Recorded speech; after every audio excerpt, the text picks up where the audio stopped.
Share market में बुधवार को मामूली गैप अप ओपनिंग हुई, लेकिन बाजार खुलते ही खरीदारों ने रुचि दिखानी शुरू कर दी और निफ्टी में 150 अंकों से अधिक की तेजी आई।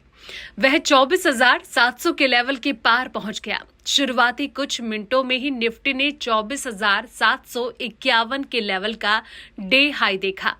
कॉर्पोरेट अर्निंग सीजन चल रहा है और कल शाम भारतीय एयरटेल और टाटा स्टील ने अपने दमदार तिमाही नतीजे पेश किए थे। इन नतीजों के प्रभाव में ये स्टॉक आज के बाजार में तेजी दिखा रहे हैं।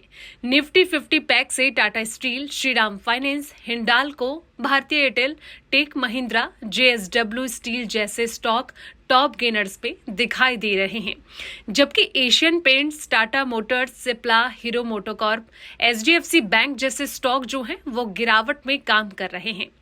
अप्रैल के लिए अमेरिकी और घरेलू मुद्रास्फीति के आंकड़े उम्मीद से कम आने के बाद वित्तीय और आईटी स्टॉक में बढ़त के कारण भारतीय बेंचमार्क सूचकांक सेंसेक्स और निफ्टी 50 बुधवार को बढ़त के साथ कारोबार कर रहे हैं। बीएसई सेंसेक्स 467 अंक या 0.58% बढ़कर 81,616 पर पहुंच गया है, जबकि निफ्टी 137 अंक या 0.56% बढ़कर 24,715 पर सुबह 9:25 पर कारोबार जो है वो कर रहा था। अप्रैल में अमेरिकी उपभोक्ता मुद्रास्फीति में 0.2% की वृद्धि हुई, जो रॉयटर्स पोल में अर्थशास्त्रियों के द्वारा पूर्वानुमानित 0.3% वृद्धि से कम है, जिससे कि फेडरल रिजर्व द्वारा ब्याज दरों में और वृद्धि की चिंता कम हुई है। इस बीच भारत की खुदरा मुद्रास्फीति अप्रैल में घटकर 3.16% हो गई, जिसमें कि भारतीय रिजर्व बैंक के द्वारा संभावित ब्याज दरों में कटौती की उम्मीदें जो हैं वो बढ़ती हुई नजर आ रही हैं।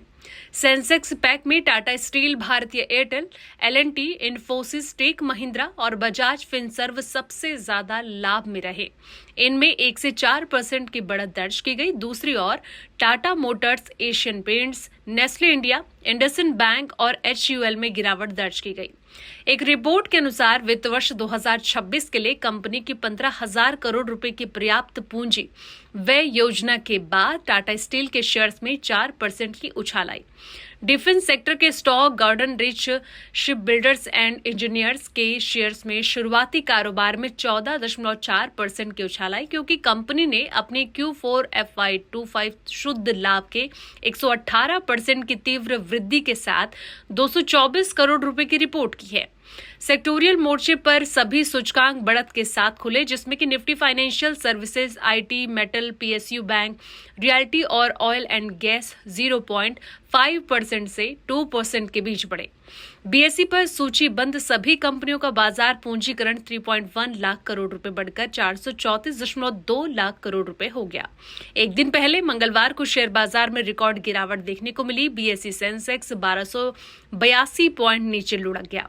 30 शेयरों पर आधारित सेंसेक्स 1,281.68 अंक यानी कि 1.55% का गोता लगाते हुए 81,148.22 अंक पर बंद हुआ। तो ये थी आज की ताजा स्थिति। फिलहाल इस वीडियो में इतना ही। जानकारी भरे ऐसे ही तमाम वीडियोस के लिए आप देखते रहें द इकोनॉमिक टाइम्स हिंदी।